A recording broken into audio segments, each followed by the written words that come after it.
என்ன கருத்து வேறுபாடு இருந்தாலும் வெளிப்படையாக பேசக்கூடியவர். ஆகையால் தான் அவர் இறந்தபோது அவர் இருந்த வீட்டுக்காரன் எடுத்துக்கொண்டான். அவர் பயணித்த காரை கட்சி ஏற்றுக்கொண்டது. அவருடைய உடலை அக்னி எடுத்தது. அவருடைய பெயரை காலம் எடுத்துக்கொண்டது. அதுதான் காலத்தை வென்ற பெருந்தலைவர் காமராஜர் அவர்கள். இந்த உலகத்தில், இந்த மண்ணில் மக்கள் உள்ளவரை பெருந்தலைவர் காமராஜருடைய புகழை யாரும் மறைக்க முடியாது. அப்படிப்பட்ட ஒரு மாபெரும் தலைவராக வாழ்ந்தவர் பெருந்தலைவர் காமராஜர் அவர்கள். அவரை பார்த்த காங்கிரஸ் பேரியக்கத்தில் இந்த பொறுப்பை இவர் விற்றார் என்று யாராவது சொல்ல முடியுமா?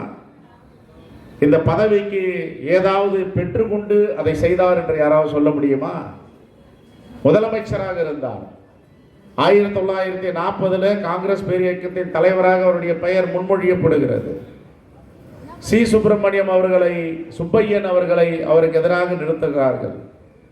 ஆனால் பெருவாரியான காங்கிரஸ் பேரியக்கத்தை சார்ந்தவர்கள் சுப்பையாவை ஆதரிக்கவில்லை, பெருந்தலைவர் காமராஜரை ஆதரிக்கிறார்கள். வெற்றி பெறுகிறார். வாக்குகள் பெற்று வெற்றி பெற்று பெருந்தலைவர் காமராஜர் கட்சியின் தலைவராகிறார்.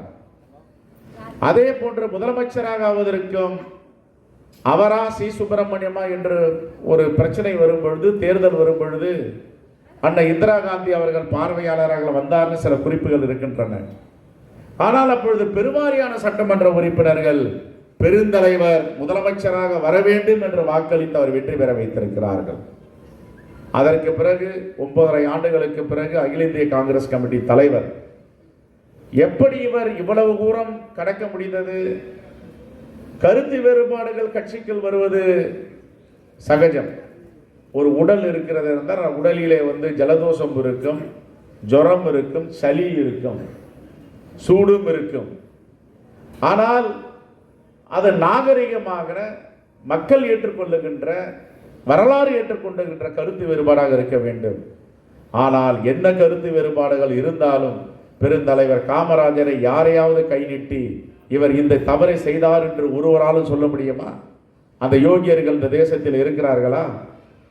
பெருந்தலைவர் காமராஜருடைய புத்தகத்தை படிக்கும் பொழுதே, அதை புரட்டி புரட்டி பார்க்கும் பொழுதெல்லாம் இப்படி யாராவது வாழ முடியுமா? இப்படி வாழ்ந்தால் அதை விட ஒரு மனநிறைவான வாழ்க்கை யாருக்கும் கிடைக்காது என்ற அடிப்படையில் அவர் வாழ்ந்திருக்கிறார். ஆகையால் அவர் போன்று வாழ முடியவில்லை என்றால் அது வேறு. ஆனால் அவரை தொடர்ந்து, அவரை பின்தொடர்ந்து அப்படிப்பட்ட வாழ்க்கையை நாம் எடுத்துக்கொள்ள முடியுமா என்ற ஆசை எல்லோருக்கும் இருக்கிறது. தமிழ்நாடு காங்கிரஸ் கமிட்டியின் தலைவராக இருக்கிறார். சி சுப்பிரமணியம் அவர்களுக்கு நேருக்கு நேராக மோதல் இருக்கின்றன கட்சியில.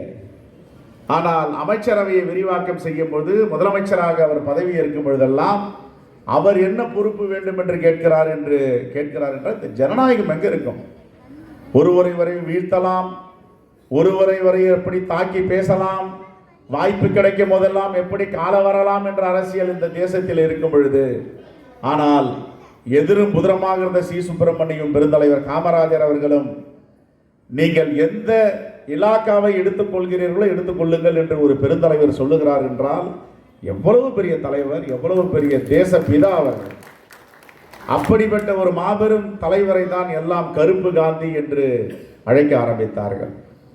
அப்படிப்பட்ட காங்கிரஸ் கட்சியில நான் ஒரு நொடியும் காலையில் எழுந்துக்கும் போது யோசிப்பது, யாரும் மனநோகாமல் நடந்து கொள்ள வேண்டும்.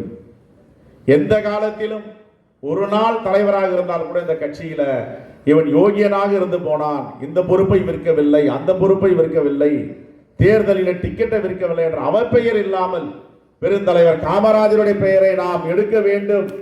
அவருடைய வழித்தோன்றலாக, அவருடைய மனசாட்சியாக விளங்க வேண்டும் என்று ஒரு போதும் காலை அந்த சத்தியமூர்த்தி பவனில் அடியெடுத்து வைக்கிறது.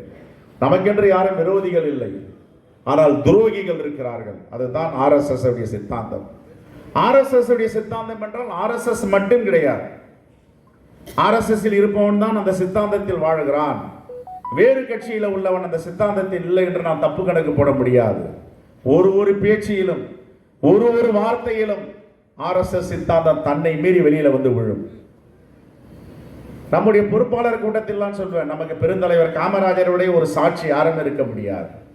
சாட்சியாக மட்டுமில்லை, மனசாட்சியாக வாழ்ந்து கொண்டிருக்கிறார். ஒரு தொண்டனும் ஒரு தோழனும் படிக்க வேண்டிய ஒரு பெருந்தலைவர் காமராஜரை, அவரை படித்து விட்டால் நமக்குள் எந்த பிரச்சனையும் இருக்காது. எப்படி கடுமையான காலங்களில, பிரச்சனை வரும் காலங்களில அவர் எப்படி கையாண்டார் ஜனநாயகத்தை என்பதுதான். 1947 நாம் விடுதலை பெற்று விட்டோம். விடுதலை பெற்றவுடன் யார் முதலமைச்சர்? ஓமந்தூரார் முதலமைச்சராக இருக்கிறார். அடுத்து யார் முதலமைச்சர்? பெருந்தலைவர் காமராஜர் புதுடெல்லிக்கு சென்று மகாத்மா காந்தியை சந்திக்கிறார். மகாத்மா காந்தி சொல்லுகிறார், 1937 யார் முதல் பிரீமியராக இருந்தாரோ அவர் முதலமைச்சராக இருக்கட்டும், எல்லா மாகாணங்களுக்கும் இந்த உத்தரவு என்று சொல்லுகிறார். பட்டேலை போய் பார்க்கிறார். மகாத்மா காந்தியடிகள் ராஜகோபாலாச்சாரியுடைய பெயரை முன்மொழிந்திருக்கிறார். நீங்கள் போய் வழிமொழிந்து அவரை முதலமைச்சராக்குகின்ற உத்தரவு. அப்பொழுது இருந்த காங்கிரஸ் கமிட்டியுடைய அகில இந்திய தலைவரும் இதையே உச்சரிக்கிறார். பெருந்தலைவர் காமராஜர் தமிழ்நாட்டுக்கு வருகிறார், சட்டமன்ற உறுப்பினர் சொல்லுகிறார், இது மகாத்மா காந்தியாருடைய விருப்பம், இது பட்டேலுடைய விருப்பம், இது தேசிய தலைவருடைய விருப்பம். புதுடெல்லியிலே உள்ளவர்கள் எல்லாம் ராஜகோபாலாச்சாரி மீண்டும் தொடர வேண்டும். முதல் தேர்தலில் யாரெல்லாம் வெற்றி பெற்றார்களோ அவர்கள் முதலமைச்சராக பிரீமியராக இருக்க வேண்டும் என்று. ஆனால் ஜனநாயகம் பாருங்கள், காங்கிரஸில் மட்டும்தான் அந்த ஜனநாயகம். இன்னும் நாம் சித்தாந்தத்தோடு வாழ்ந்து கொண்டிருக்கிறோம்.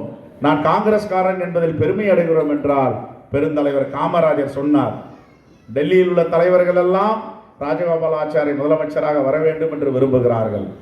ஆனால் நான் சொல்லுகிறேன், யார் வந்தாலும் சரி பரவாயில்லை, ஆனால் ஜனநாயகம் வெல்ல வேண்டும், நீங்கள் முடிவெடுங்கள் என்று.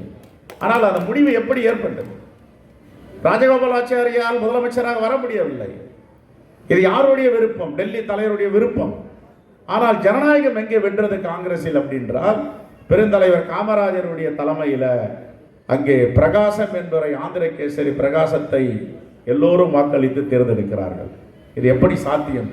இந்த உலகத்தில், இந்த தேசத்தில் எங்கேயாவது ஜனநாயகம் வென்று இருக்கிறது என்றால் அது பெருந்தலைவர் காமராஜருடைய தலைமையில் தமிழ்நாட்டில் தான் வென்று இருக்கிறது. அதற்காக மகாத்மா காந்தியடிகளோ டெல்லியில் உள்ள தலைவர்களோ கோபம் அடையவில்லை. இது ஜனநாயகத்திற்கான கட்சி. ஜனநாயகத்தை நாம் ஆதரிப்பவர்கள். மக்கள் ஏற்றுக்கொள்ளவில்லை, பிரகாசத்தை ஏற்றுக்கொண்டார்கள்.